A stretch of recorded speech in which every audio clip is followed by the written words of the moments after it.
Hello. അപ്പോൾ ഇന്നത്തെ നമ്മുടെ വീഡിയോ എന്നൊരു കുഞ്ഞു വ്ളോഗാണ്. അപ്പോൾ ഇന്ന് നമ്മൾ ഉണ്ടാക്കുന്നതിലൊരു സ്പെഷ്യൽ റെസിപ്പി ഉണ്ട്, ചെമ്മീൻ ബിരിയാണിയാണ്. അപ്പോൾ ഇതിപ്പോൾ ഞാൻ പാസ്തക്കുള്ള ചിക്കൻ മാരിനേറ്റ് ചെയ്ത് വെക്കുകയാണ്. സാധാ മുളക് പൊടി മഞ്ഞൾപ്പൊടിയൊക്കെ ഇട്ടിട്ടൊന്ന് മാരിനേറ്റ് ചെയ്ത് ഒരു 10 മിനിറ്റ് മാറ്റി വെച്ചിട്ട് നമ്മൾ പാസ്ത ഉണ്ടാക്കി അതേപോലെ തന്നെ ഇതിന് മുന്നേ ഞാൻ ചെയ്തിട്ടുണ്ട്. അപ്പോൾ അതുപോലെ തന്നെ അതിലേക്ക് ചിക്കൻ ഒന്ന് ആഡ് ചെയ്യുന്നു മാത്രമേ ഉള്ളൂ. ഇന്ന് നമ്മൾ ചെമ്മീൻ ബിരിയാണിക്കുള്ള ചെമ്മീൻ മാരിനേറ്റ് ചെയ്ത് വെക്കുകയാണ്. അതിലേക്ക് 1 ടീസ്പൂൺ മുളക് പൊടിയും 1/4 ടീസ്പൂൺ മഞ്ഞൾപ്പൊടിയും 1/2 ടീസ്പൂൺ ഗരം മസാല ആവശ്യത്തിന് ഉപ്പും ചേർത്ത് നല്ലതുപോലെ മിക്സ് ചെയ്ത് നമുക്ക് മാറ്റി വെക്കാം. അപ്പോൾ ഞാൻ ഇതിൽ നിന്ന് കുറച്ച് ചെമ്മീൻ മാറ്റിയിട്ടുണ്ട്. അത് ഞാൻ ചിക്കൻ പൊട്ടിത്തെറിച്ച് ഉണ്ടാക്കിയ പോലെ ചെമ്മീൻ്റെ ഒന്ന് ട്രൈ ചെയ്ത് നോക്കാമെന്ന് വിചാരിച്ചിട്ട് അതിന് വേണ്ടിയിട്ടുള്ള ഒരു ബാറ്റർ തയ്യാറാക്കി എടുക്കുകയാണ്. അതും ഇതുപോലെ തന്നെ അതിന് മുന്നേ ചെയ്തിട്ടുണ്ട്.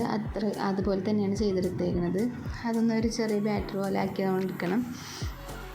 എന്നിട്ട് നമുക്ക് ഇതിലേക്ക് ചെമ്മീൻ മാറ്റിയിട്ട് വേണം ഇതും ഒരു 10 മിനിറ്റ് മാറ്റി വെക്കാം. ഇതൊക്കെ ഇനി ആ സമയമാകുമ്പോൾ നമ്മൾ ചെയ്തെടുക്കും. അപ്പോൾ ഇതാ നമ്മൾ ചെമ്മീൻ അതിലേക്ക് ഇതുപോലെ അതിൽ നിന്ന് ഞാൻ വലിയത് നോക്കിയിട്ട് മാറ്റി വെച്ചതാണ്. അതാകുമ്പോൾ കുറച്ചും കൂടി എളുപ്പമായിരിക്കുമല്ലോ. അപ്പോൾ ഇതാ ബിരിയാണിക്ക് വേണ്ടിയിട്ട് നമ്മൾ ചെമ്മീൻ ഫ്രൈ ചെയ്തെടുത്ത് അപ്പോൾ നമ്മൾ മസാലയ്ക്ക് വേണ്ടിയിട്ട് പച്ചമുളകും ഇഞ്ചിയും വെളുത്തുള്ളി ഒന്ന് ചതച്ചെടുക്കുക. പിന്നെ സവാള കട്ട് ചെയ്തെടുത്തിട്ടുണ്ട്, തക്കാളിയും കട്ട് ചെയ്തത്. സവാളയൊക്കെ ആവശ്യത്തിന് എടുക്കുക. നിങ്ങളുടെ ചെമ്മീൻ എന്തോരം കൊണ്ടിട്ടുണ്ടെന്നുള്ളത് എനിക്കറിയില്ല, അതുകൊണ്ട് നിങ്ങളുടെ ആവശ്യത്തിനനുസരിച്ച് നിങ്ങൾ എടുക്കുക. എന്നിട്ട് നമ്മൾ ആ ചെമ്മീൻ ഫ്രൈ ചെയ്ത് ആ വെളിച്ചെണ്ണയിൽ തന്നെ സവാള ഒന്ന് വാട്ടിയെടുക്കുക. നല്ലതുപോലെ സവാള വാടി വരുമ്പോൾ ഇതിലേക്ക് നമ്മൾ ചതച്ച് വെച്ച ഇഞ്ചിയും വെളുത്തുള്ളിയും പച്ചമുളകും കൂടി ചേർത്ത് കൊടുക്കുക. അതിനുശേഷം നമുക്കൊരു ഇച്ചിരി മല്ലിയിലയും കൂടി ഇട്ട് കൊടുക്കുക. ആ സമയത്ത് ഒരു ഇത്തിരി ഇട്ട് കൊടുക്കുക. അതിനുശേഷം നമുക്ക് പൊടികൾ മഞ്ഞൾപ്പൊടി, ഗരം മസാല, കുരുമുളക് പൊടി, പിന്നെ മല്ലിപ്പൊടിയൊക്കെ ഒന്ന് ഇത്തിരി ചേർത്ത് കൊടുക്കാം. അതിനുശേഷം ഒരു പിടി മല്ലിയില ചേർത്ത് കൊടുക്കുക. മല്ലിയിലയും പുതിനയും കൂടിയാണ്. പിന്നെ തക്കാളിയും കൂടി ചേർത്ത് നല്ലതുപോലെ ഒന്ന് വാട്ടിയെടുക്കുക. ഇതിലേക്ക് നമുക്ക് തിളച്ച് നല്ല ചൂട് വെള്ളം ഇത്തിരി ഒഴിച്ചിട്ട് ഒന്ന് ഗ്രേവി പോലെ ആക്കിയതിന് ശേഷം നമുക്ക് ഈ ചെമ്മീൻ ഒന്ന് ഇട്ട് കൊടുക്കുക.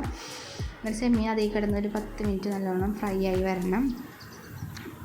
അപ്പോൾ ഇതാ നമ്മളുടെ ചെമ്മീൻ നല്ലപോലെ ഫ്രൈ ആയിട്ട് കിട്ടിയിട്ടുണ്ട്. നല്ല സ്മെല്ലുണ്ട് ഈ സമയത്ത്. അതിനുശേഷം നമ്മൾ സാധാ ഗീ റൈസ് ഉണ്ടാക്കുന്ന പോലെ തന്നെ നെയ്ച്ചോറ് ഉണ്ടാക്കുക. അപ്പോൾ ഞാനൊരു കപ്പ് അരിക്ക് 2 കപ്പ് വെള്ളം ഒഴിച്ചിട്ടാണ് നെയ്ച്ചോറ് ഉണ്ടാക്കിയത്. അപ്പോൾ ഞാൻ കുക്കറിൽ 1 വിസിലിൽ അങ്ങോട്ട് വേവിച്ചെടുക്കലാണ്. ഇനി ലാസ്റ്റ് നമുക്ക് ദമ്മിടുമ്പോൾ കുറച്ച് ക്യാപ്സിക്കും വേപ്പിലയും മല്ലിയിലയും കൂടി ഇട്ടിട്ട് നമുക്ക് ഈ റൈസ് നമുക്ക് അതിൻ്റെ മുകളിൽ ഇട്ട് കൊടുക്കാം. അപ്പോൾ നിങ്ങൾ അണ്ടിപ്പരിപ്പ് മുന്തിരിയൊക്കെ ഫ്രൈ ചെയ്തിടണമെങ്കിൽ അങ്ങനെ ഇടാം. ഇവിടെ എനിക്ക് ആർക്കും ഇഷ്ടമില്ലാത്തതുകൊണ്ടാണ് ഇട്ട് കൊടുക്കാത്തത്.